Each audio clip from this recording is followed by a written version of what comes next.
होने की वजह से ये इतना बड़ा उसको लॉस हुआ, एक पेशेंट को लॉस हुआ।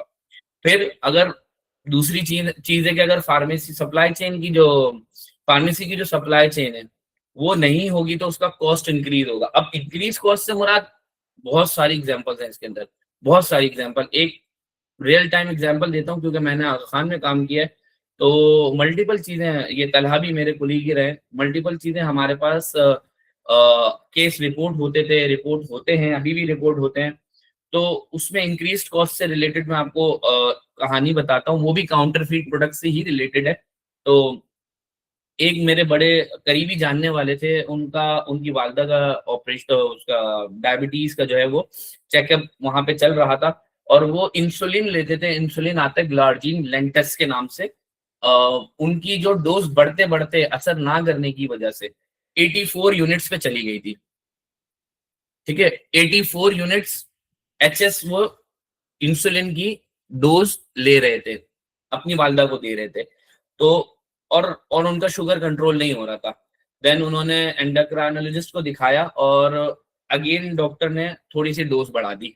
ठीक है, अब वो पेशेंट फार्मेसी में आया और मुझसे बातचीत हुई इसी केस से रिलेटेड। तो मैंने उनसे सिर्फ ये बोला कि आप अभी आज के लिए बाहर से इंसुलिन ना लें और मुझसे इंसुलिन ले जाएं आगा खान से। और उनके पास एक या दो पेन रखे हुए थे लेंटस के, देन उन्होंने पहले वो पेन खत्म करे। और ईद के तीसरे दिन मुझे फोन आता है कि यार मेरी वालदा का जो शुगर है वो LO दिखा रहा है, यानी ग्लूकोमीटर के ऊपर लो की रीडिंग दिखा रही है और मेरी वालदा फेंट हो रही है। तो मैंने उनको फिर जो हमारे प्रोटोकॉल्स होते हैं कि जब हाइपोग्लाइसीमिया के पेशेंट को किस तरीके से ट्रीट किया जाता है, तो पहले तो वो बताया। देन उनसे मैंने फिर पूछा कि आपने इंसुलिन कब यूज की थी लेंटस की, तो उन्होंने कहा कि रिसेंटली कल रात को सेकंड ईद को मैंने ये वाला लेंटस का पेन इस्तेमाल किया। मैंने कहा कितने यूनिट्स पे, तो उन्होंने कहा 92 यूनिट्स पे मैंने इस्तेमाल किया।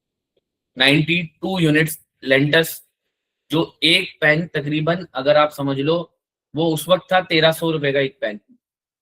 एक पेन ऐसा है जो 1300 का पूरे महीने चलता है, वो पेशेंट 1300 का पेन 3 दिन में यूज कर रही थी। कॉस्ट सिर्फ एक सप्लाई चेन के खराब होने की वजह से कॉस्ट किस तरीके से बढ़ सकती है, ये उसकी एग्जांपल दे रहा हूँ। फिर उसका जो नुकसान होता है वो एक अलग, यानी एक तो ये कि करंटली जो नुकसान हो रहा है वो ये नुकसान है, और एक सेकेंडली जो उनका लॉन्ग टर्म पे नुकसान होता है, जो ऑर्गन डैमेज होते हैं वो अलग है।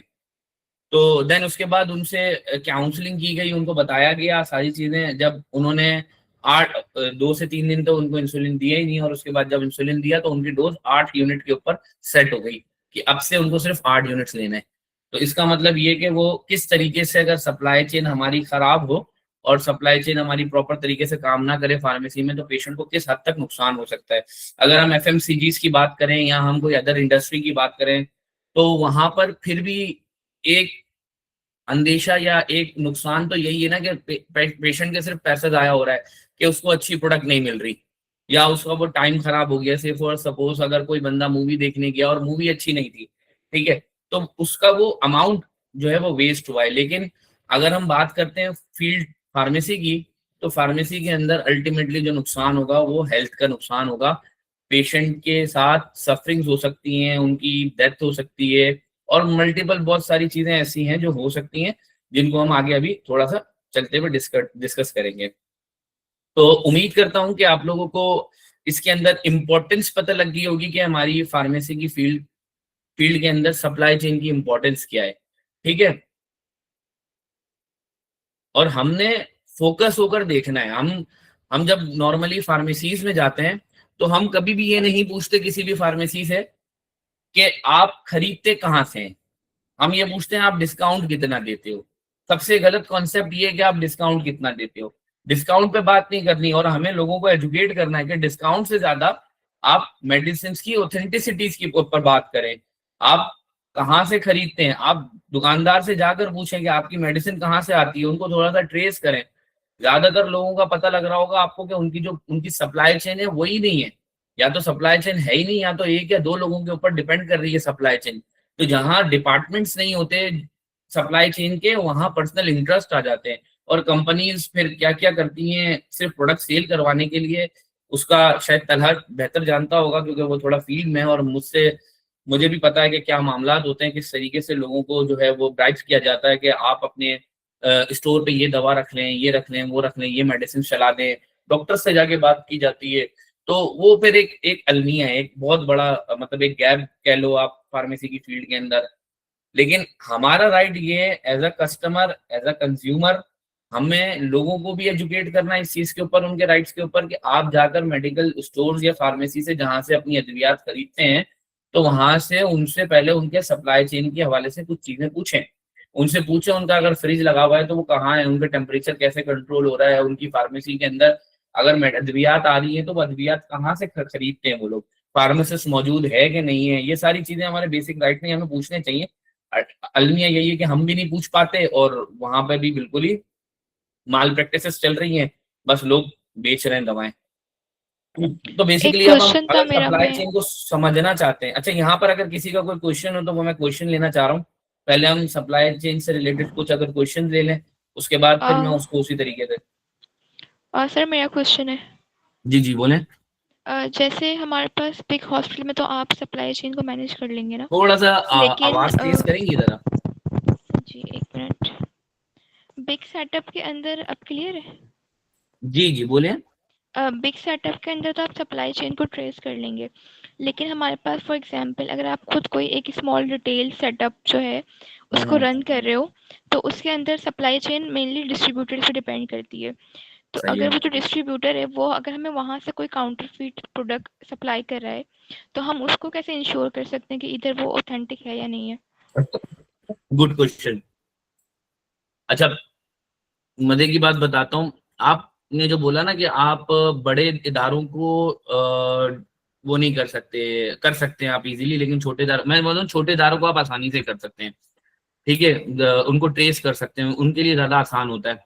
अच्छा, रीजन होता क्या है, जो डिस्ट्रीब्यूटर्स आपके पास होते हैं ना, देखो अब जितने भी डिस्ट्रीब्यूटर्स कंपनीज होती है ना, वो अपनी सारी जो मेडिसिन है ना वो अपनी उठाती हैं, ये 2 नंबर देंगे नहीं। अगर आप डिस्ट्रीब्यूटर से खरीदोगे ना, वो काउंटरफीट प्रोडक्ट नहीं देंगे। रीजन उसका होता है कि उनकी गारंटीड इनवॉइस होती हैं, उनकी कभी इनवॉइस को देखना और उनके ऊपर बैच नंबर, उनका उनका उनका प्राइस, सारी चीजें, कहीं पर भी वो उसके अंदर तुम्हें जो है ना काउंटरफीट प्रोडक्ट नजर नहीं आएगा। क्यों नहीं आएगा? क्योंकि वो अपना ना मेन कंपनी से परचेज कर रहे हैं और उनको बेनिफिट्स जब मिलेंगे जब वो कंपनी को मैक्सिमम सेल देंगे। समझ रहे हो? तो अगर वो काउंटर फीड प्रोडक्ट बेचेगा तो उसको तो वैसे ही बेनिफिट नहीं है, उसको बेनिफिट तब है जब वो अपनी जो पेरेंट कंपनी है, जैसे मिसाल के तौर पे फार्मालिंक डिस्ट्रीब्यूटर है और फार्मालिंक किसी कंपनी से खरीदता है माल, तो वो उस कंपनी को जब तक ज्यादा सेल्स नहीं देगा वो डिस्काउंट ज्यादा नहीं ले सकता। तो वो पहले तो कोशिश यही करेगा कि मेरे प्रोडक्ट बिके बिके, जो ऑथेंटिक प्रोडक्ट्स हैं। तो इसलिए बहुत, और उसके बाद उसको फिर गारंटीड इनवॉइस देनी है। इन केस कोई चीज रिपोर्ट हो गई, वो पूरा डिस्ट्रीब्यूशन चैनल बंद हो जाता है और उसके ऊपर एक बहुत बड़ी इन्वेस्टमेंट लगी हुई होती है, बहुत बड़े बड़े लोग इन्वॉल्व होते हैं इसके अंदर। तो इतनी आसानी से कोई भी डिस्ट्रीब्यूटर जो है ना, वो आपको वो नहीं देगा। हाँ, करते कौन है? ट्रेडर्स करते हैं, जो मार्केट के अंदर छोटे छोटे ट्रेडर्स बैठे हुए हैं जिन्होंने अपनी इन्वेस्टमेंट डाली हुई है, और उनसे हम डिस्काउंट्स की वजह से हम, या फिर फार्मेसी वाले या चेन फार्मेसी या मेडिकल स्टोर वाले, वो जाकर अगर उनसे परचेजिंग करते हैं डिस्काउंट्स की वजह से, तो वो उसके अंदर काउंटर फीट प्रोडक्ट डाल सकते हैं। 100% उनका भी स्टॉक काउंटर फीट नहीं होगा, लेकिन वो अपना नफा बढ़ाने के लिए काउंटर फीट प्रोडक्ट को ऐड कर सकते हैं। समझ आ गया? सर मेरा एक क्वेश्चन है। जी सर हो सकता है ये क्वेश्चन ज़्यादा, थोड़ा मैं कंफ्यूज हूँ बहुत, तो इसलिए थोड़ा ये क्वेश्चन मेरे लिए इम्पोर्टेंट है कि सर ये जो हम प्रोडक्ट्स हैं अगर हम मंगवा भी रहे हैं इनको, तो हमें तो पता है ना कि ये गेट्स की हैं, जेएसके की हैं, एबट की हैं, इन्हीं जी कंपनीज की हैं, तो फिर ये हम काउंटरफीट कैसे होंगी? देखो, जो प्रोडक्ट वही वाली बात, जो प्रोडक्ट सबसे ज्यादा चलती है ना वही प्रोडक्ट काउंटर फीट बनती है। असल नकल उसी का बनता है जिसका असल चलता है। एक बात, राइजेक साशे, मल्टीपल टाइम्स मैंने देखा है राइजेक का साशे 2 नंबर मार्केट में रोटेट होता हुआ। इसोमिप्रोजोल कैप्सूल है, ईसो के नाम से आता है, बहुत रनिंग है, बहुत डिमांड है उसकी, काउंटर फीट प्रोडक्ट मार्केट से पकड़ा गया ईसो। इसी तरीके से बहुत सारी ऐसी चीजें हैं जो बहुत ज्यादा सेल होती हैं, जो कंपनी के नाम से चलती हैं, लेकिन वो आपके पास काउंटरफीट आ जाती है। आती कैसे, अगर आप ऑथेंटिक डिस्ट्रीब्यूटर से परचेस करोगे तो सर कभी ऐसे भी तो नहीं। जी सर आप कंटिन्यू करें अपनी बात। हाँ, तो अगर आप ऑथेंटिक डिस्ट्रीब्यूटर से परचेस करोगे तो आपको कभी भी काउंटरफीट प्रोडक्ट का जो ये टेंशन है ये नहीं होगा। लेकिन अगर आप डिस्ट्रीब्यूटर के अलावा ट्रेडर्स के पास जाते हैं या कोई मार्केट से परचेस करते हैं जो ऑथेंटिक नहीं है, कंपनी की तरफ से ऑथराइज नहीं है, तो वो आपको अपने मैक्सिमम प्रॉफिट अर्न करने के लिए, अगर आपको मिसाल के तौर पे एक कार्टन के अंदर 20 मेडिसिन हैं तो 20 के अंदर वो 2 पेन ही मेड से आती है जी कि मेडिसिन काउंटर जी बिल्कुल, फिट प्रोडक्ट है। वो आपको नहीं पता लगेगा ना मुझे पता लगेगा जब तक वो टेस्ट नहीं होगा लेबोरेटरी से एचपीएलसी के ऊपर जाकर, तब तक मैं और आप नहीं बता सकते कि वो काउंटरफीट है। इसीलिए बोला जाता है कि काउंटरफीट प्रोडक्ट से बचने के लिए उन प्रोडक्ट्स के ऊपर रिलाय करें जो आपको डिस्ट्रीब्यूटर ने दे रहा है। डिस्ट्रीब्यूटर आपका ऑथेंटिक है, आप उससे जो भी परचेज करेंगे वहां से आपके पास जेन्युइन चीज आएगी, आपके पास वहां से काउंटरफीट प्रोडक्ट नहीं आएगा। अच्छा, पकड़ा कहां से जाता है? सर मेरा क्वेश्चन है। जी जी जी बोले, क्या नाम है? शगुफा? जी सर। सर पैकेजिंग के थ्रू हमें पता नहीं चल सकता? नहीं, वो इतना मैच करते हैं उसको बहुत। अगर बिल्कुल ही कोई थका हुआ काम कर रहा है ना तो वो तो चलो उससे पता लग जाता है। लेकिन अगर जैसे गेट्स का कोई बंदा काम कर रहा है और गेट्स को मीट करने की कोशिश कर रहा है तो वो इतना नीटू बनाता है। अभी जैसे मैं आपको एक एग्जांपल देता हूँ, एसिफाइल कफ सिरप है, वो खांसी के लिए हम पीते हैं और डिफरेंट जगहों पे पिलाया जा रहा होता है। तो उसकी जो पैकेजिंग है वो आई गेस आती थी 125 ml की, जो है ना 125 ml की। नॉर्मली सिरप्स होते हैं 120 ml के, तो वो जो एसिफाइल कफ सिरप है ना वो बनाता था 125 ml। तो अब जो है वो 125 ml एक जमाने से चलता हुआ आ रहा था, अब लोगों को पता नहीं था। अब लोग 125 ml के हिसाब से लेते रहते थे। अचानक से हुआ ये कि कंपनी ने उसको 120 ml कर दिया, 120 ml। ये 2000 आई गेस 20 की बात कर रहा हूं मैं, 2020 की। तो कंपनी ने उसको 120 ml कर दिया और कंपनी ने उसको मार्केट कर दिया। तो जो न्यू बैच है, अब जैसे वो पुराने बैच तो 125 ml के थे, न्यू बैच 120 ml के बनने लगे। लेकिन जो काउंटरफीट करते हैं प्रोडक्ट्स, उन्होंने इस चीज को इग्नोर कर दिया और वो भूल गए इसको देखना। उन्होंने उसी बैच नंबर के साथ 125 ml प्रोडक्ट निकाल दिया। अब जाहिर है ये भी कंपनी ने एक स्टेप लिया था, कंपनी को पता लगा होगा कि उनकी कोई प्रोडक्ट है वो जाली बन रही है, जाली अद्वियात बन रही है उनकी मार्केट के अंदर, तो उन्होंने उसको इस तरीके से चेंज करा और उससे फिर पकड़ा गया था कि यार ऐसे फाइल 2 नंबर आ रहा है और ऐसे फाइल के ऊपर फिर उसके ऊपर छापे वगैरह भी लगे। तो इस तरीके से पकड़ा जा सकता है। एक ये मेजर्स होते हैं, लेकिन ये बाद में जब र्यूमर्स फैलती हैं या बाद में पता लगता है कंपनी को तब जाके होता है। उससे पहले तक आप, एक ही तरीका है, ओनली वन सोल्यूशन, कि आप अपना जो स्टॉक है वो परचेज करें डिस्ट्रीब्यूटर के जरिए। अगर आप डिस्ट्रीब्यूटर से परचेज करेंगे तो उससे 2 फायदे होंगे आपको। एक, आपका ऑथेंटिक आपका जो स्टॉक है वो आएगा, और सेकेंडली जब आपको रिटर्न करना है, कोई मसला आ रहा है, कोई रिकॉल्स आए, तो आप इजीली अपना वही प्रोडक्ट उठाकर उस डिस्ट्रीब्यूटर को दे सकते हैं कि भाई आप ये वाला प्रोडक्ट पकड़ो और हमें इसकी जगह न्यू प्रोडक्ट दे दो।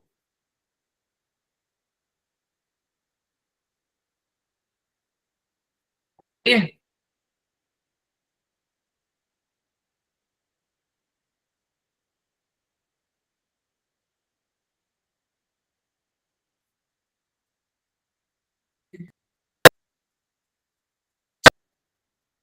ये सर आ रही है।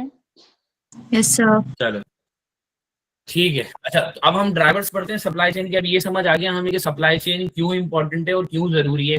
अब जब ये पता लग गया कि क्यों जरूरी है, तो अब हमें ये भी पता होना चाहिए कि हम उसका इम्प्लीमेंटेशन फेज क्या है, हम कैसे काम करते हैं सप्लाई चेन के अंदर टू इंश्योर ऑल दीज जो हमने ऊपर समझा या ऊपर पढ़ा, कि हम उसको काउंटरफीट ना हो, हमारे पास उसके अंदर शॉर्टेज ना आए, हमारे पास ओवर स्टॉक ना हो ताकि एक्सपायरी ना हो। तो उन सब चीजों को और कॉस्ट को मिनिमाइज करने के लिए तो हम उसको किस तरीके से मैनेज कर रहे होते हैं और किस तरीके से फार्मेसी के अंदर एक सप्लाई चेन चलती है, तो उसको थोड़ा सा ब्रीफ करेंगे आगे, फिर इसके बाद इंशाल्लाह लेके चलते हैं।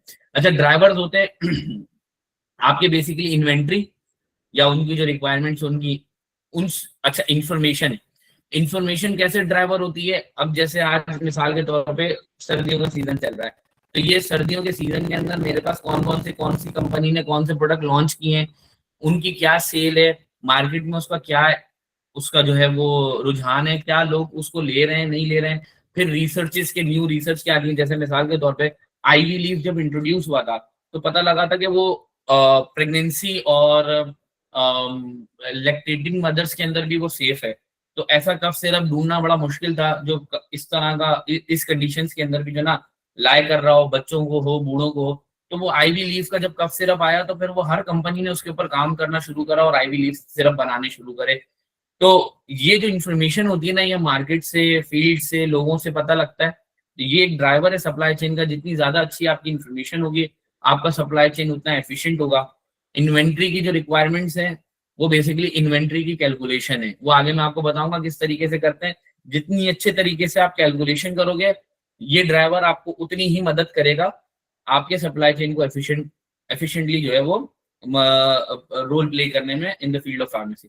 अच्छा, ट्रांसपोर्टेशन आपकी जितनी अच्छी होगी, यानी अगर आप, अब ये ट्रांसपोर्टेशन एक बड़ी, मैं ये जितने भी ड्राइवर्स बता रहा हूँ ना, ये बड़ी वाइडर टर्मिनोलॉजीज हैं बेसिकली, और इनके अंदर एक एक डिपार्टमेंट आता है पूरा। अभी हम आगे देखेंगे कि कैसे ये डिपार्टमेंट आता है। ट्रांसपोर्टेशन बेसिकली कंपनी से हमारे पास किस तरीके से स्टॉक आएगा, हमारे पास वेयर हाउस में कैसे स्टॉक रहेगा, और वेयर हाउस से फार्मेसीज में कैसे जाएगा, और फार्मेसी से पेशेंट के घर पर कैसे जाएगा, और पेशेंट के घर से दोबारा अगर फार्मेसी में आना है, या फिर दोबारा अगर रिकॉल जिसको बोलते हैं कि दोबारा अगर कंपनी में आना है तो वो किस तरीके से आएगा। तो ये पूरा एक ट्रांसपोर्टेशन है। जितनी अच्छा मैकेनिज्म ऑफ ट्रांसपोर्टेशन होगा मेरा, उतना अच्छा मेरा एफिशिएंट सप्लाई चेन होता जाएगा, उतना ही सप्लाई चेन मेरा एफिशिएंट होता चला जाएगा। और फैसिलिटीज, यानी वो जगह जहां पर मैं काम कर रहा हूँ, जैसे अगर मैं कोई जगह पे काम कर रहा हूँ और अगर मेरे पास वहां पर स्पेस नहीं है, या फिर उस जगह पर मैं लोकेट हूँ, फार्मेसी मेरी लोकेट वहां पर है जहां पर पेशेंट नहीं है, जहां पर पेशेंट को मैं फैसिलिटेट नहीं कर सकता, मैं पेशेंट तक कन्वीनियंट नहीं हूँ पेशेंट के लिए, तो ये भी मेरा जो है ना वो हो जाएगा, सप्लाई चेन का एक ड्राइवर कहलाता है ये भी, कि आपकी फैसिलिटीज जो है ना वो इक्विप्ड होनी चाहिए और सफिशिएंट स्पेस होना चाहिए वहां पर। तो अब बेसिकली हम डिपार्टमेंट्स पढ़ते हैं। मैंने कहा उस सारी जो पीछे हमने अभी ड्राइवर्स देखे ना, उन ड्राइवर से एक एक डिपार्टमेंट जो है ना वो एक बनता है पूरा। तो 4 मेन डिपार्टमेंट है हमारे सप्लाई चेन के, ठीक है। ये अभी आप लोगों को पढ़ाना ऐसा ही है कि जैसे 5th क्लास के बच्चे को ना मैं इंटीग्रेशन या डेरिवेशन करवा रहा हूँ, ठीक है। स्टैट्स के अंदर इंटीग्रेशन और मैथ्स के अंदर इंटीग्रेशन, या इंजीनियरिंग के बच्चे जो पढ़ रहे होते ना, लेकिन ओवरव्यू देना बहुत जरूरी है। मकसद ये कहने का है कि ये मैं आपको समझा नहीं रहा कि प्रोक्योरमेंट क्या होता है, इन्वेंट्री मैनेजमेंट क्या होती है। मैं आपको सिर्फ इसका एक ओवरव्यू, एक बैकग्राउंड अभी दे सकता हूँ कि इनका काम क्या है, इनके होने की वजह से क्या फायदा होगा, इनके ना होने की वजह से क्या चैलेंजेस आएंगे सप्लाई चेन में, जस्ट ये बता सकता हूँ। क्योंकि पूरा एक प्रोक्योरमेंट एक डिपार्टमेंट है, ठीक है। डिपार्टमेंट का मतलब कि इसका कोई हेड होगा, इसके सब ऑर्डिनेट्स होंगे, मैनेजर्स होंगे, देन उसके बाद फिर वर्कर्स होंगे। तो ये प्रोक्योरमेंट पूरा एक डिपार्टमेंट है। इसी तरीके से इन्वेंट्री मैनेजमेंट पूरा एक डिपार्टमेंट है, ठीक है। वेयर हाउसिंग ये पूरा एक डिपार्टमेंट है। लॉजिस्टिक्स एंड डिमांड्स ये पूरा एक डिपार्टमेंट है। फार्मेसी के अंदर अगर हम डिपार्टमेंट की बात करें तो सप्लाई चेन एक डिपार्टमेंट, और सप्लाई चेन के अंदर सब डिविजन के साथ ये 4 डिपार्टमेंट बनते हैं, जिसके हर डिपार्टमेंट के हेड्स अलग होते हैं, जो कि सप्लाई चेन लीड को, जो सप्लाई चेन का लीड है, जो सप्लाई चेन का हेड है, एचओडी ऑफ सप्लाई चेन होता है, उसको रिपोर्ट कर रहे होते हैं। यहाँ तक समझ आ गई बात? चलो आगे चलते हैं। Yes sir. ठीक है, तो हम अभी पहले पढ़ेंगे प्रोक्योरमेंट को। प्रोक्योरमेंट बेसिकली अगर हम सादा अल्फाज में बात बताऊं मैं आपको, तो प्रोक्योरमेंट का मतलब होता है खरीदना या लेकर आना, ठीक है। अब मुझे इन्वेंट्री की प्रोक्योरमेंट करनी है, मैं सप्लाई चेन एक पर्सन हूं, तो मुझे प्रोक्योरमेंट से पहले ना सोचना पड़ेगा कि मुझे खरीदना है क्या। मेडिसिन तो खरीदनी है, लेकिन मुझे उस मेडिसिन के अंदर, अब मैंने एक मेडिकल स्टोर स्टार्ट करा है या फार्मेसी मैंने स्टार्ट करी है, अब उस फार्मेसी के अंदर मुझे क्या रखना है, कौन से आइटम्स रखने हैं, कैप्सूल्स कितने रखने हैं, टैबलेट्स कितनी रखनी है, क्रीम्स कितने रखने हैं, सिरप्स कितने रखने हैं, ये पूरी एक डिफरेंट एक जो है वो पूरी एक साइंस है, ठीक है। और इसको ही हम बोलते हैं क्लासिफिकेशन ऑफ लाइन आइटम्स और SKUs। SKI शायद मिसस्पेल्ड हो गया, मुझसे लिखते वक्त गलती हो गई होगी। SKUs हैं, स्टॉक कीपिंग यूनिट्स, इसकी फुल फॉर्म है स्टॉक कीपिंग यूनिट्स, SKUs। अच्छा, लाइन आइटम और SKUs में एक छोटा सा डिफरेंस है। SKUs जैसे लाइन आइटम, मिसाल के तौर पे तुम लोगों को अगर मैं FMCG से मिसाल दे देता हूँ कि अगर पेप्सी है, ठीक है, पेप्सी 345 ml में भी आ रही है, 500 में भी आ रही है, 1 लीटर में भी आ रही है, तो ये आपका SKUs है 3। लेकिन पेप्सी एक लाइन आइटम है, इसी तरीके से मेरिंडा एक लाइन आइटम है, इसी तरीके से पाकोला एक लाइन आइटम है। तो ये लाइन आइटम 3 हो गए। इनके अंदर अगर आपके पास जैसे पेप्सी के पास 4 वेरिएंट्स हैं, 4 अलग अलग साइजेस हैं, तो ये बेसिकली स्टॉक कीपिंग यूनिट्स कहलाते हैं, ठीक है। तो हमको उनकी क्लासिफिकेशन करनी होती है। अब ये क्लासिफिकेशन हर फार्मेसी में अलग हिसाब से होती है। 3 मेन कैटेगरीज होती है हमारे पास। अगर 3 में मेन एरियाज बताऊं आपको, सबसे पहले या तो डोजेज फॉर्म वाइज कर रहे होते हैं हम लोग, या हम कंपनी वाइज कर रहे होते हैं। ये बिल्कुल कंपनी वाइज वो लोग करते हैं जो बिल्कुल मेडिकल स्टोर जो चला रहे हैं, बिल्कुल लो लेवल के ऊपर जो मेडिकल स्टोर चल रहा होता है, वो कंपनी के हिसाब से अपनी लाइन आइटम को डिफाइन कर रहे होते हैं, उनकी क्लासिफिकेशन कर रहे होते हैं। और कुछ कैटेगरी वाइज कर रहे होते हैं, या कुछ फार्माकोलॉजिकल कैटेगरी वाइज कर रहे होते हैं। फार्माकोलॉजिकल कैटेगरी मतलब GI की मेडिसिन, कार्डियोवास्कुलर की मेडिसिन, इस तरीके से। अच्छा, जब ये क्लासिफिकेशन हो जाती है, लाइन आइटम बन जाते हैं, SKUs बन जाते हैं, तो उनको एक जगह पर जमा किया जाता है, उसको बोलते हैं फॉर्मुलरी, ठीक है। फॉर्मुलरी, अब मैंने ये सोच लिया कि मैंने ये बनाना है या ये मंगवाना है, तो ये मेरी फॉर्मुलरी हो गई, ठीक है। फॉर्मुलरी वो गई, वो मेरी एक वो डिक्शनरी जो मेरी लाइन आइटम की, वो नहीं कि जो पाकिस्तान में एग्जिस्ट कर रहा है, ठीक है, या कराची में एग्जिस्ट कर रहा है, वो मेरे लाइन आइटम नहीं है। मेरे लाइन आइटम या मेरी फॉर्मुलरी वो है जो मैंने डिसाइड कर लिया कि मुझे ये वाले लाइन आइटम्स रखने हैं, ठीक है। फिर इसके बाद अब देखो यार, इतने से ही टॉपिक के अंदर पौना घंटा हमारा निकल गया। 5 बजे तक लेक्चर खत्म करना था, लेकिन अभी बहुत डिटेल है इसके अंदर। मतलब अगर मैं एक एक टॉपिक के ऊपर बात करूं तो ये एक लंबा थोड़ा जो है ना वो लेक्चर है पूरा। फिर इसके बाद फोरकास्टिंग की बात कर लेते हैं, अभी थोड़ा जल्दी से लेके चलते हैं ताकि ओवरव्यू मिल जाए आप लोगों को प्रोक्योरमेंट बेसिकली है क्या, आगे दूसरे डिपार्टमेंट थोड़े से एक एक करके हम थोड़ा थोड़ा सा समझा के फिर इसको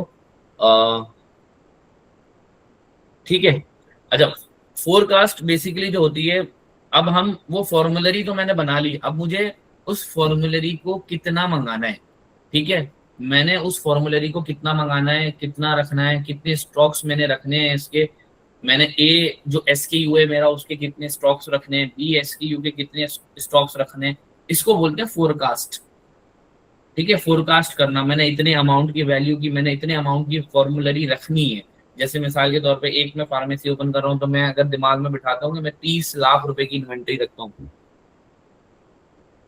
ठीक है, तो मैं 30 लाख तक जो है वो इन्वेंट्री रखता हूँ, तो मुझे 30 लाख की इन्वेंट्री को डिवाइड करना होगा कि मुझे किस किस एरिया के अंदर कितना कितना अमाउंट लगाना है।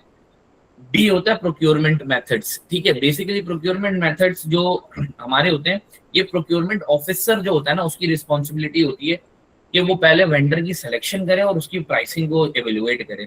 जब हम वेंडर को सिलेक्शन कर रहे होते हैं ना, तो हमारे लिए सबसे पहले जो हमारा जो क्राइटेरिया होता है ना, वो होता है क्वालिटी, और सेकंड होता है प्राइस। लेकिन अगर आप मेडिकल स्टोर पे चले जाओ तो उनका पहला होता है प्राइस, क्वालिटी को तो शायद कोई देखता ही नहीं है मेरा ख्याल है। तो हम यानी अगर रिटेल फार्मेसी या हॉस्पिटल सेटअप के ऊपर अगर हम फार्मासिस्ट बैठे हैं, तो हमने पहले क्वालिटी को चेक करना है, हमने उसको वेंडर को इवेल्युएट करना है। वेंडर का इवेल्युएशन फॉर्म बनाया जाता है, उसके ऊपर उसकी इवेल्युएशन की जाती है। अगर उस इवेल्युएशन में वो पास होता है, ये होना चाहिए, बदकिस्मती से बहुत सारे लोग नहीं करते इसको ठीक है। और उसके बाद फिर प्राइसिंग कंपैरिजन।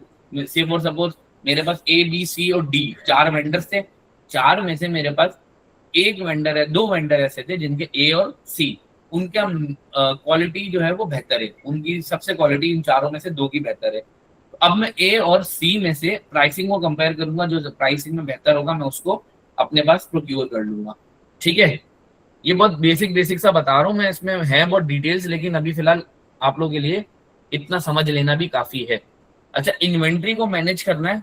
अब इन्वेंट्री को मैनेज करने के लिए आपके पास सबसे पहले होता है 2 तरह से इन्वेंट्री, बड़े बहुत ये भी वही वाली बात है, बहुत डीप और बहुत जो है ना, इसको कह लो कि बड़ी साइंस है जिसके अंदर शायद अगर इन्वेंट्री मैनेजमेंट अगर एक फार्मेसी की मैं बोलूँ ना, तो अगर फाइल्स के ऊपर काम करते हैं ना हम लोग, तो वो 2-2 दिन 3-3 दिन निकल जाते हैं एक फाइल के ऊपर। डिटेल वर्किंग होती है, इतनी डिटेल वर्किंग होती है। अच्छा, इन्वेंट्री मैनेजमेंट के अंदर बेसिक चीजें आप लोगों को जो समझने की जरूरत है उसके अंदर ये होता है कि हम बेसिकली जो हमारे ना 2 तरीके से होते हैं जिसको हम इन्वेंट्री को मैनेज करते हैं। एक हमारा होता है एवरेज एडीसी डीओएच मेथड कहलाता है, या आप यूनिवर्सली हर जगह पर सुनेंगे एडीसी डीओएच मेथड। सेकंड हमारा होता है पार लेवल इन्वेंट्री मेथड। ठीक है, अब डिफरेंट टर्मिनोलॉजीज हैं, इनके बारे में थोड़ी डिटेल है, मैं अगर बताने बैठूंगा तो वही वाली बात है, टाइम कम पड़ जाएगा। एडीसी डीओएच मेथड बेसिकली क्या होता है, एडीसी की फुल फॉर्म है एवरेज डेली कंजम्पशन। कोई लिखना चाहता है तो लिख ले उसको, वरना आराम से कहीं से भी चैट जीपीटी वेपीटी करेगा तो आराम से उसको मिल जाएगा।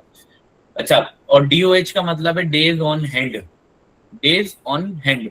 अब बेसिकली एवरेज डेली कंजम्पशन कुछ फार्मेसीज होती हैं, हम पहले तो टेंटेटिव फोरकास्टिंग, जो फोरकास्टिंग की बात थी ना जो प्रोक्योरमेंट के अंदर, वो टेंटेटिव होता है, वो एक्सपीरियंस बेस्ड होता है। ठीक है, उसको हम एक्सपीरियंस बेस्ड अपने पास इन्वेंट्री को सेट कर लेते हैं और उसके बाद हम अपनी फार्मेसी को रन करना शुरू करते हैं।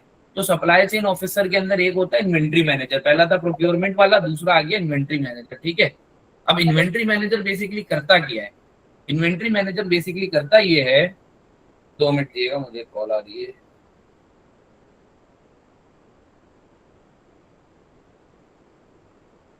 ठीक है, इन्वेंट्री मैनेजर बेसिकली करता क्या है, इन्वेंट्री मैनेजर ये करता है, ये एडीसी डीओएच और पार लेवल के ऊपर काम कर रहा होता है, रीऑर्डरिंग के ऊपर काम कर रहा होता है। अब मिसाल के तौर पे मैंने राइजेक के 10 डब्बे अपनी फार्मेसी में रख दिए थे, अब मेरी फार्मेसी में एक दिन में 2 डब्बे यूज हो रहे हैं। ठीक है, तो इसका मतलब है कि वो जो 10 दिन की इन्वेंट्री रखी थी मैंने, वो 5 दिन की इन्वेंट्री है मेरे लिए, और 10 बॉक्स जो रखे थे वो मेरी 5 दिन की इन्वेंट्री है। क्योंकि मेरे पास एक दिन में 2 डब्बे सेल हो रहे हैं रोजाना, तो वो 10 बॉक्सेस 5 दिन की इन्वेंट्री है मेरी। तो मेरा एवरेज डेली कंजम्पशन कैसे हो गया, जैसे मिसाल के तौर पर 5 दिन के बाद मैं बैठा, मैंने कंजम्पशन निकाली, कंजम्पशन यानी सेल्स की रिपोर्ट निकाली, और मैंने अपनी टोटल सेल्स को डिवाइड कर दिया 5 के साथ, यानी 10 डब्बे डिवाइडेड बाय 5, तो उसने एक दिन में बता दिया मुझे 2 डब्बे बिके आपके।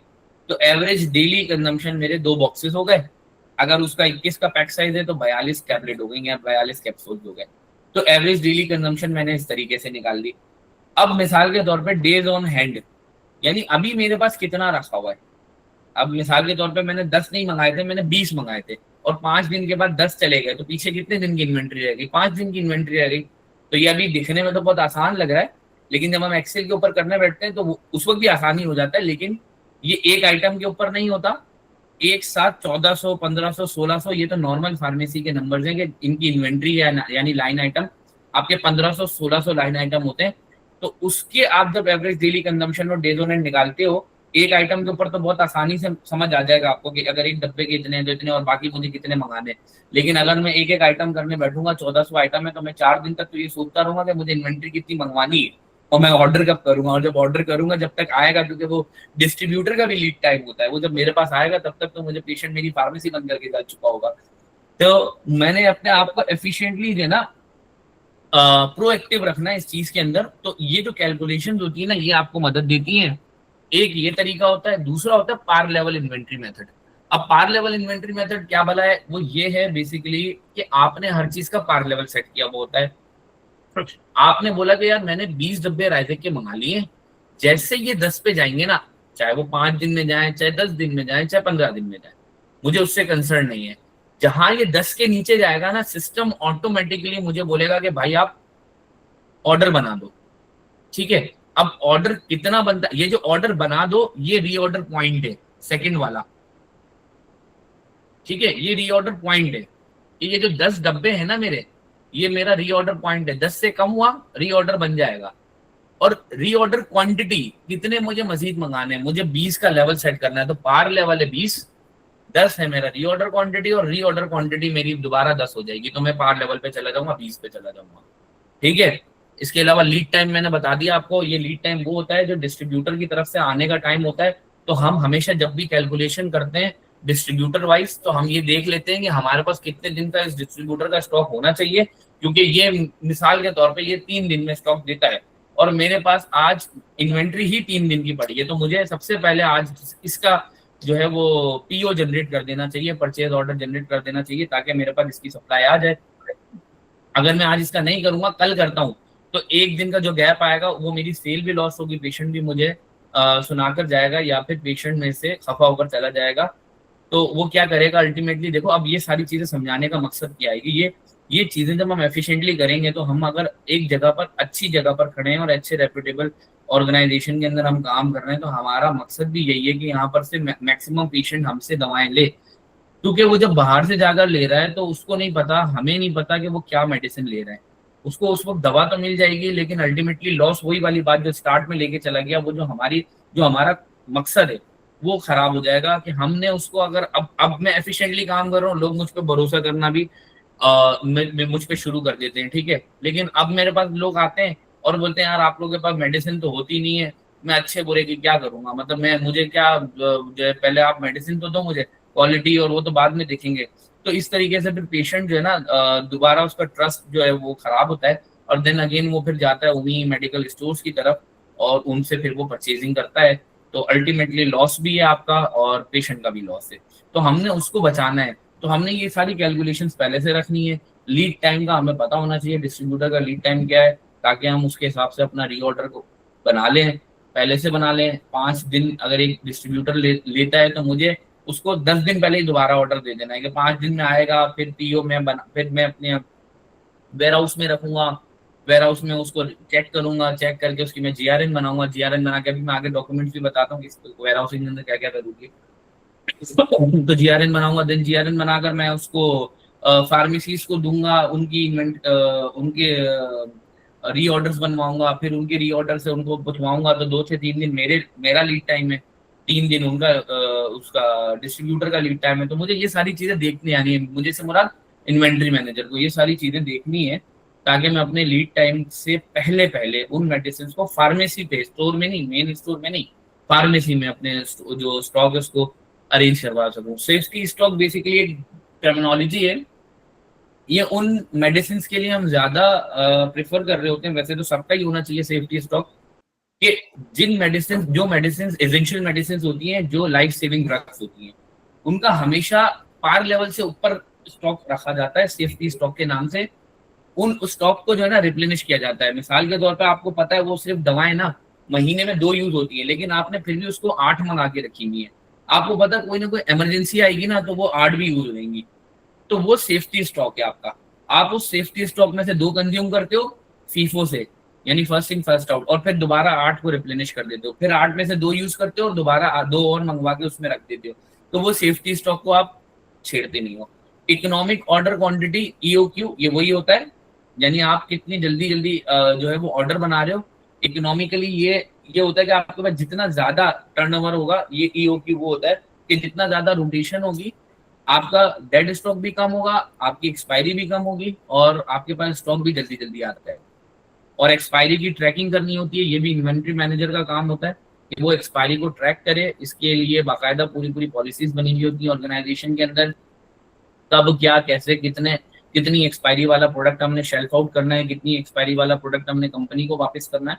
तो वो पूरी एक डिटेल उसके अंदर जो है वो एक अलग वर्किंग होती है इसकी एक्सपायरी की, ठीक है। आगे चलते हैं, हम थोड़ा सा बूस्ट करते हैं। अब वेयर हाउसिंग को थोड़ा सा देख लेते हैं। अच्छा, वेयर हाउसिंग बेसिकली क्या है, ये वो स्पेस है, वो फैसिलिटी है, वो जगह है जहाँ पे हमारे पास मेडिसिन स्टोर होती हैं और हैंडलिंग होती है, या फिर उनको हम पैक करके प्रिपेयर करके दूसरी जगह पे भेज रहे होते हैं। इनके ये एरियाज होते हैं, receiving area, storage area. Receiving area वो एरिया होता है जहाँ से वेंडर अपना स्टॉक लेकर आता है। स्टोरेज एरिया वो जगह होती है जहाँ पे हम अपना स्टॉक प्लेस करते हैं। कंट्रोल ड्रग के अलग सेक्शंस होते हैं। पिकिंग और डिस्पैच एरिया होता है जहाँ से हम ड्रग्स को निकालते हैं और उसको पैक करवा रहे होते हैं। और एक जगह होती है recalled area, recalled item area, जहाँ से हम जो वापसी वाली यानी एक्सपायरी, शॉर्ट एक्सपायरी मेडिकेशन कह सकते हैं, कोई कंपनी की तरफ से रिकॉल आ गया, तो ये वो क्वारंटाइन एरिया होता है बेसिकली, कि जहाँ पे वो मेडिसिन रखी जाती है। फिर एक होता है हमारा कोल्ड चेन एरिया, उधर हम वो मेडिसिन रखते हैं जो कि हीट सेंसिटिव ड्रग्स होती हैं। इनको अरेंज हम फीफो या FEFO से कहते हैं। इनका मतलब है फर्स्ट इन फर्स्ट आउट या फर्स्ट एंटर फर्स्ट आउट। तो ये इसको भी कोई टर्मिनोलॉजी लिखना चाहता है तो लिख ले। ये एक बहुत कॉमन मेथड है। नॉर्मली इन्वेंट्री को हम 2-3 तरीके से कर सकते हैं। अगर एफएमसीजी और नॉन सारी इंडस्ट्री को मिला लूं तो FIFO, LIFO and average average होता है। तो उनमें से हम लोग जो फार्मेसी में यूज कर रहे हैं उसको फीफो कहते हैं, और फीफो ही पूरी फार्मेसी में यूज हो रहा होता है। वेटेड एवरेज, तीसरे का नाम है वेटेड एवरेज। तो जी बिल्कुल, first expiry, first out, first enter, first out, first in, first out, ये सब होता है। अच्छा, उसके बाद आपके पास आता है last, drug safety and security. इसके अंदर आपका अब जो जदीद जमाने में जदीद टेक्नोलॉजी आ रही है बारकोडिंग की, आप चाहते हो मैक्सिमम मेडिसिन आपकी बारकोड के थ्रू स्कैन होकर जाए ताकि आपका वाइस वर्सा का एरर बहुत रिड्यूस हो जाए और पेशेंट को जो है वो इफेक्टिव, यानी आपको उसके अंदर ये एरर के चांसेस ना हो, जो डिस्पेंसिंग एरर्स होते हैं वो ना हो आपके। तो और बाकी ये सेफ्टी के लिए लॉक्स, यानी जो नॉन नार्कोटिक्स मेडिसिन होती है, कंट्रोल ड्रग होती है, उसके लिए हमें लॉक्स की जरूरत है। और जो कंट्रोल्ड मेडिसिन है, यानी जो कोल्ड चेन की जो मेडिकेशन है हमारे पास, उसके लिए हमें मॉनिटरिंग की जरूरत है कि हम उसके फ्रिज के टेम्परेचर को लॉगिंग करें। ये वेयर हाउसिंग का पूरा एक पार्ट होता है। आगे चलते हैं। GRN और वो क्या है? जी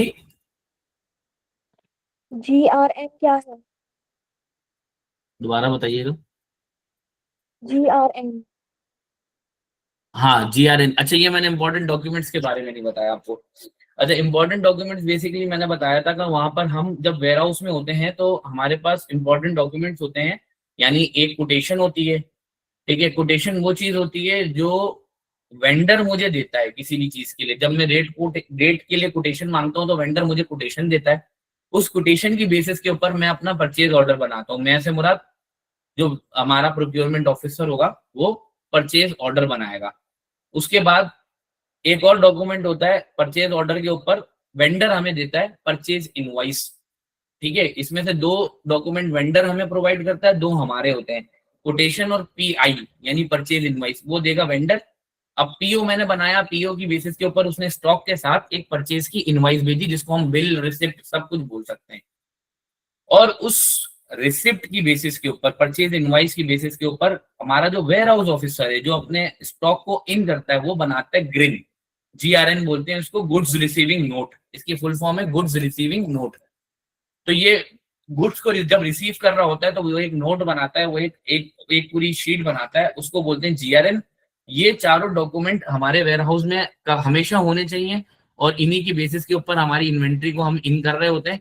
और जब फाइनेंस में उनका वेंडर का चेक बनने जाता है तो ये चारों डॉक्यूमेंट साथ अटैच होते हैं और उस उन्हीं की बेसिस के ऊपर फाइनेंस डिपार्टमेंट चेक बनाता है या पेमेंट रिलीज करता है। अब आ जाता है लॉजिस्टिक्स एंड डिमांड। ये सबसे लास्ट पार्ट लेकिन सबसे इंटीग्रल और सबसे ज्यादा इंपॉर्टेंट पार्ट होता है। अगर सारी मेडिसिन की क्वालिटी भी अच्छी ले ली, सब कुछ कर लिया, आपने टेम्परेचर भी कंट्रोल रखा, लेकिन अगर आप डिमांड ही नहीं दे पाए, आप लॉजिस्टिक्स ही अच्छी नहीं कर पाए अपनी, आपका रोटेशन ही अच्छा नहीं है, तो क्या फायदा इन सब चीजों का। तो बेसिकली लॉजिस्टिक का मतलब होता है कि एक तरफ से दूसरी तरफ एक जगह कम्यूट करवाना एक प्रोडक्ट को या एक चीज को। अच्छा, इसके अंदर हमें वही वाली बात है कि हमने अपना जो सप्लायर जो हमें वो दे रहा है, हमने उसी फॉर्म के अंदर फार्मेसी तक पहुंचाना है। लॉजिस्टिक का मकसद ये, यानी वेयर हाउस तक जो आ रही थी जिस क्वालिटी के अंदर, उसी क्वालिटी के अंदर हमें इस मेडिसिन को रिटेल स्टोर्स तक लेकर जाना है। देन उस रिटेल स्टोर से, अगर मिसाल के तौर पे मैं ऑनलाइन डिलीवरी स्टोर हूँ तो मैंने उसको फिर घर तक भी जब पहुंचाना है, ये सारा मेरा लॉजिस्टिक आता है। तो लॉजिस्टिक भी एक बड़ी डाइवर्स टर्मिनोलॉजी है, यानी movement of material from supplier to the manufacturer and finally the finish goods to the consumer. ये बेसिकली लॉजिस्टिक है। अब इसके अंदर जो प्रोसेस इन्वॉल्व होते हैं उसके अंदर होता है, सबसे पहले एक डिमांड जनरेट होती है फार्मेसी से, फिर वेयर हाउस के अंदर डिमांड प्रोसेस होती है। जो डिमांड मैंने अगर फार्मेसी से जनरेट करी तो वेयर हाउस में वो फार्मेसी से वो जनरेट होगी, वेयर हाउस से वो डिमांड जनरेट हो जाएगी। उसके बाद उसकी पैकेजिंग होती है और डॉक्यूमेंटेशन होती है, और देन उसके बाद वो डिस्पैच किया जाता है, ट्रांसपोर्ट किया जाता है, और रिसीविंग एंड के ऊपर, यानी अगर फार्मेसी रिसीविंग एंड है तो फार्मेसी के ऊपर वो प्रॉपर तरीके से उसको रिसीव किया जाएगा। वो जो डॉक्यूमेंट्स ऊपर लिखे थे उन डॉक्यूमेंट्स को सारा देखा जाएगा। हमारा ट्रांसफर नोट जनरेट होता है लॉजिस्टिक के अंदर, वो ट्रांसफर नोट से मैच किया जाएगा कि सारा स्टॉक वो है कि नहीं है, सारी चीजें वो मौजूद है कि नहीं है जो हमारे पास ट्रांसफर नोट के अंदर आया है, या फिर उसको बोलते हैं डिमांड पेपर। अगर वो सारी चीजें हैं तो हम उसको रिसीव कर लेते हैं। अच्छा, इसके अंदर लॉजिस्टिक में एक हमारे पास टर्मिनोलॉजी होती है रिवर्स लॉजिस्टिक, या फिर उसको बोलते हैं रिकॉल्स। वो ये होते हैं कि आप दोबारा से अगर कोई ऐसी प्रोडक्ट है जो कि आपको लग रहा है कि वो क्वालिटी उसकी अच्छी नहीं है, वो सब स्टैंडर्ड है, या तो वेंडर की तरफ से रिकॉल है, या फिर वो एक्सपायर्ड हो गई है या शॉर्ट एक्सपायरी है, तो इन सूरतों के अंदर, इन केसेस के अंदर रिवर्स लॉजिस्टिक यूज होता है। जिस तरीके से हमारा पूरा एससीएम ऊपर से नीचे आया था, इसी तरीके से एक साइकिल प्रोडक्ट की दोबारा चलती है, नीचे से ऊपर जाती है टू डिस्ट्रीब्यूटर, और फिर डिस्ट्रीब्यूटर से मैन्युफैक्चरर तक। तो इसको रिवर्स लॉजिस्टिक्स भी बोलते हैं और इनको रिकॉल्स भी बोलते हैं। तो थैंक यू सो मच, मेरी तरफ से अभी फिलहाल इतना ही, और उम्मीद करता हूँ समझ आया होगा आप लोगों को। कुछ बेसिक इंस्टिंक्ट्स देने की कोशिश की थी मैंने कि तुम लोगों को कुछ बेसिक इसका जो है वो निचोड़ बता सकूं, क्योंकि ये एक बहुत again again and again again एक ही बात कर रहा हूँ, क्योंकि ये एक बहुत डाइवर्स फील्ड है सप्लाई चेन। आधा घंटा 1 घंटा इसके लिए बहुत कम है। अगर इसके लिए 2-2 घंटे 3-3 घंटे भी बात कर सकूं तो शायद मैं इसकी एक ब्रांच है उसको मैं डील कर पाऊंगा। अगर किसी ने क्वेश्चन करना है तो वो बात कर।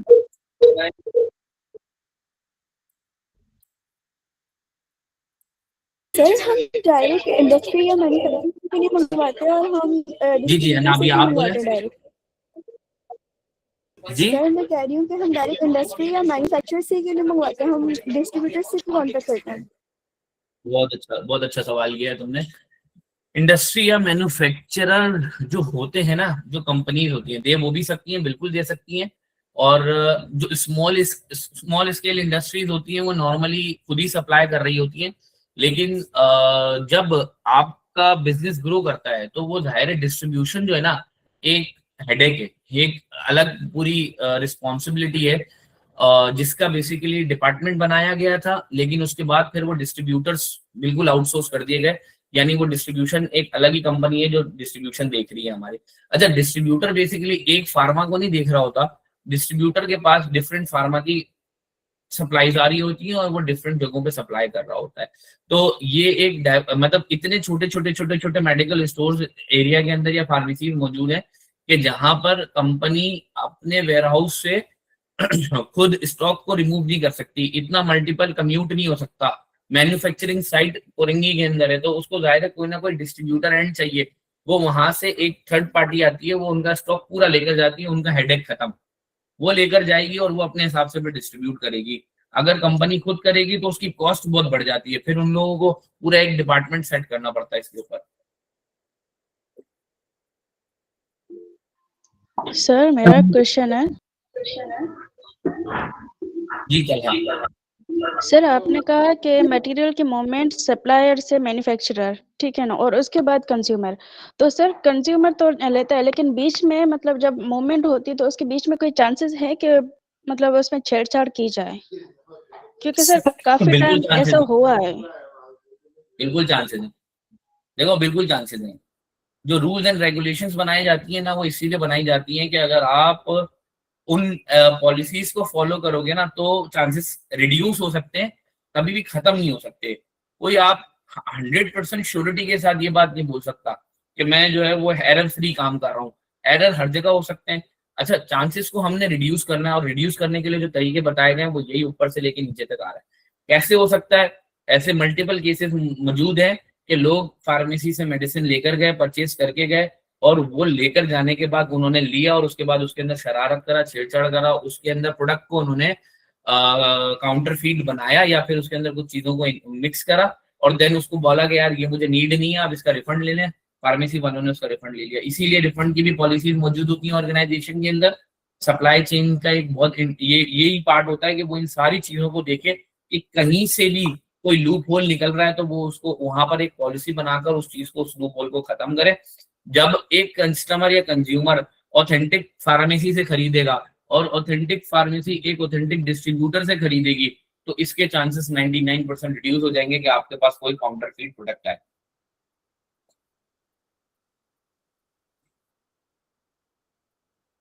सर अगर आपके पास फार्मेसी पे अगर कोई प्रोडक्ट एक्सपायर हो जाती है, एक ह्यूज स्टॉक है जो आपके पास एक्सपायरी की तरफ चला जाता है, तो वो जो स्टॉक के जो आपने जो उसमें वो कराया था, इन्वेंट किया था, इन्वेस्टमेंट की थी, वो सारा दोबारा डिस्ट्रीब्यूटर के पास जाएगा, फिर डिस्ट्रीब्यूटर दोबारा कंपनी को देगा, ये चेन दोबारा रिवर्स हो जाएगी इस तरह? एक्सपायर्ड स्टॉक ना कभी भी कंपनी वापस नहीं लेती, ये बात याद रखना। इंटीमेशंस होती हैं, हमारे पास इंटीमेशंस चलती हैं। जैसे मिसाल के तौर पे मैं अपनी फार्मेसी में हर महीने, एक महीना छोड़ के एक महीना, अगले 10 महीने जो मेरे पास एक्सपायरी का स्टॉक पड़ा हुआ है ना, 10 महीने तक का मैं करवा देता हूँ। और उसके अंदर मैं अपने पास एक शीट के ऊपर मैनेज कर लेता हूँ या फिर उसको रिकॉर्ड कर लेता हूँ कि मेरे ये प्रोडक्ट इस मंथ के पड़े हुए हैं। तो इस तरीके से हमारे पास से फार्मेसी से इंटीमेशन वेयर हाउस में जाती है, और हम फिर वेयर हाउस वाले जितनी भी इंटीमेशन होती हैं वो हम कंपनी को देते हैं। तो जो कंपनी, हमें पता होता है कौन सी कंपनी ने 6 मंथ्स में उठाना है, हमें पता होता है कौन सी कंपनी ने 3 मंथ में उठाना है, तो हम शॉर्ट एक्सपायरी रिटर्न करते हैं। एक्सपायर्ड आइटम कंपनी रिटर्न नहीं करती, एक्सेप्ट ऑफ FMCGs, जो हमारे पास चिप्स पापड़ कोल्ड ड्रिंक वाली कंपनी होती हैं। उनका ये होता है कि उनकी शेल्फ लाइफ क्योंकि कम होती है, 2 महीने या 1 महीना होता है, कभी कभी 3 महीने भी देखी हुई होती है। तो उनको अपनी प्रोडक्ट सेल करने के लिए वो बोलते हैं कि भाई आप काउंटर पे लगाओ, आप सेल करो, नहीं बिकेगी, एक्सपायर होगी, हम ले लेंगे, कोई मसला नहीं है। और वो लोगों का जो लॉस होता है वो कॉस्ट ऑफ बिजनेस डूइंग के अंदर इनकर्ड होता है। पहले से ही उनको पता होता है कि हमारा 10%, 20%, 25% जितना भी है वो हमारे को रिटर्न आएगा। लेकिन मेडिसिन में ये नहीं होता। मेडिसिन के अंदर कंपनीज इंटीमेशन देती हैं कि हम 6 मंथ पे उठा लेंगे। अगर आपके पास मिसाल के तौर पे नॉर्वेस 5 mg अगले 6 महीने की कोई भी मेडिसिन फार्मेसी में मौजूद है तो आप हमें वो रिटर्न दे दें। सर क्वेश्चन है। जी सर आपने कहा सेफ्टी प्रोडक्ट जो होती है वो हम अपने पास रखते हैं, यानी कि ज्यादा अमाउंट में, ठीक है। जी तो ज्यादा अमाउंट में अगर रखी जाए तो फिर मतलब डेट फर्ज एक्सपायर हो जाए तो उसका क्या करें? जी, इसीलिए मैंने कहा था कि सेफ्टी प्रोडक्ट का जो स्टॉक होगा ना वो हम रखेंगे जरूर सेफ्टी स्टॉक के अंदर। लेकिन ऐसा नहीं है कि जैसे मिसाल के तौर पे मैं एक मिसाल देता हूँ, एट्रोपिन का इंजेक्शन है, ठीक है। एट्रोपिन का इंजेक्शन मैंने फार्मेसी में टोटल 10 रखे और महीने में मुझे 2 चाहिए, तो मेरे जब 2 कंज्यूम हो गए तो ऐसा नहीं है कि मैं दूसरे 2 मंगवा लूंगा। मैं जो सेफ्टी स्टॉक है उसमें से 2 निकालूंगा और दूसरे जो 2 न्यू मंगवाऊंगा वो मैं सेफ्टी स्टॉक में डालूंगा। इसको बोलते हैं FIFO, first in first out. जो फार्मेसी में मेरे पास सेफ्टी स्टॉक में पहले आया उसको मैं पहले यूज करूंगा और वो जो दूसरे 2 मंगवाए उनको मैं पीछे ले जाकर रख दूंगा। तो मेरा ये स्टॉक तो 10 की क्वांटिटी का बरकरार रहेगा, लेकिन वो 10 वही वाले वाइल नहीं होंगे जो वाले वाइल मैंने स्टार्ट में लेकर रखे थे, यानी जनवरी में जो लेकर रखे थे। दिसंबर तक क्वांटिटी तो 10 ही रहेगी, लेकिन दिसंबर तक वो स्टॉक नहीं होगा, वो मूव हो चुका होगा। जो मेडिकेशन एक्सपायर हो जाती है उनका क्या करते हैं? मैंने सुना है कि जो गाँव दोबारा आप बताइएगा, आपकी आवाज क्लियर नहीं है। हमना नदीम, जो एक्सपायर मेडिकेशन होती है उसका क्या किया जाता है? मैंने सुना है कि जो है कैंप में उसको डिस्ट्रीब्यूट कर दिया जाता है गाँव वगैरह में। जब आप ना मैसेज अगर लिख, मैं खाली शायद मैं बोलता हूँ शायद मगर मुझे समझ आए कि एक्सपायर्ड मेडिकेशन कहाँ डिस्कार्ड करते हैं इस तरह। सर क्वेश्चन है ये कि से कुछ पूछ रही हैं आप मुझे, जो मेडिसिन एक्सपायर हो जाती है उसका या क्या अगर आप करते लिख कर हैं? देना चाहती हैं तो सवाल लिख कर दे दें ताकि मैं जी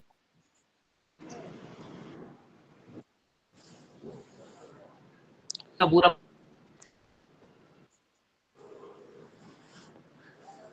प्रोसेस होता है।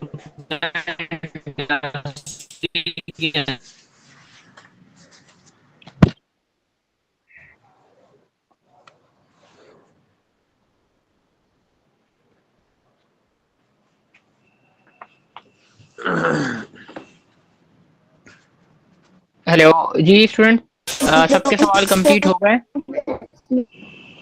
सर मेरा एक सवाल है। हेलो एक पूरा प्रोटोकॉल एक लेकर इनसे ले समझ हेलो सर मेरा एक सवाल है। आ रही?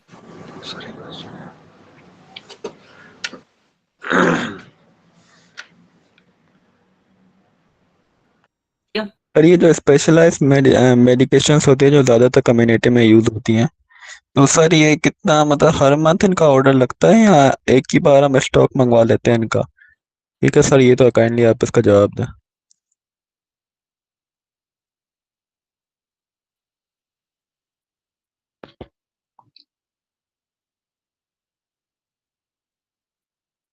हेलो, आवाज आ रही है तला? जी जी उवैस भाई, आ रही है आवाज। आपको आ रही है? हेलो।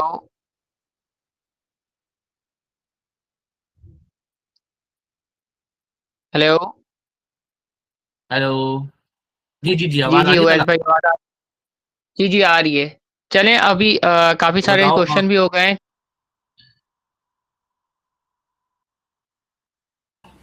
सर मेरा एक क्वेश्चन है कि अगर मतलब जो एक्सपायरी है हमारी वो कितनी शॉर्ट होनी चाहिए कि हम उसको रिटर्न कर सकें इंडस्ट्री में? आवाज। हाँ, मैंने बताया कुछ कंपनीज की, हर कंपनीज की ना पॉलिसीज होती हैं। कुछ कंपनी 6 मंथ्स की इंटीमेशन देती है, कुछ कंपनी 3 मंथ्स की देती है। नॉर्मली हम 3 मंथ्स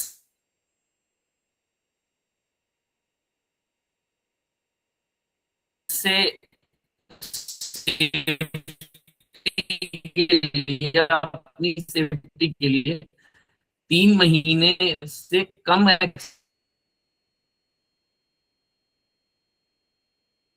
सिक्योरिटी सेफ्टी मैं उस प्रोडक्ट को निकाल कर अलग कर देता हूँ। और अगर मैं दूंगा कोई शॉर्ट एक्सपायरी पेशेंट को तो मैं पेशेंट को बताकर दूंगा। और अगर नहीं देनी तो मुझे फिर मैं कंपनी को रिटर्न करवाऊंगा। लेकिन 3 महीने से कम का जो स्टॉक होता है वो बड़ा क्रिटिकली मेजर किया जा रहा होता है। Hello sir. कि सर मेरा एक उसमें सवाल है सर। क्वांटिटी कम होनी चाहिए और दूसरा वो कंपनी को रिटर्न।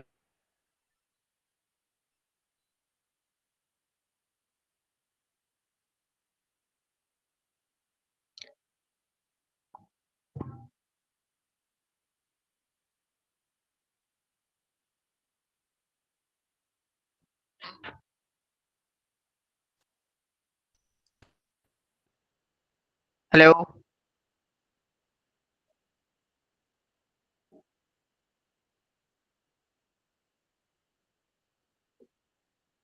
उवैस भाई, आपको आवाज आ रही है?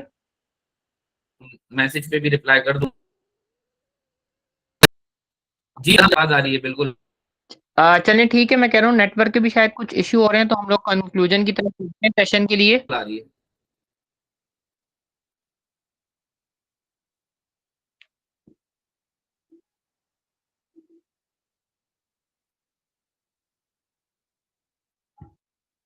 सवाल सबके कंप्लीट हो चुके हैं?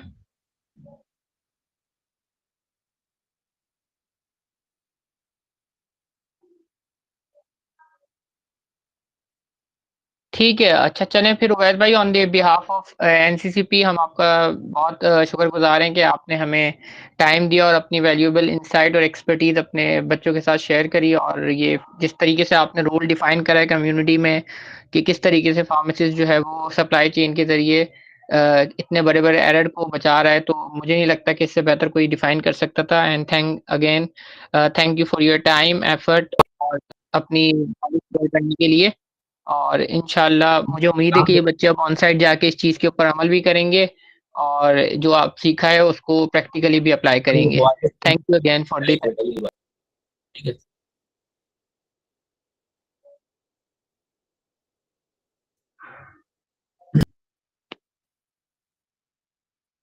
अल्लाह हाफ़िज़, अल्लाह हाफ़िज़।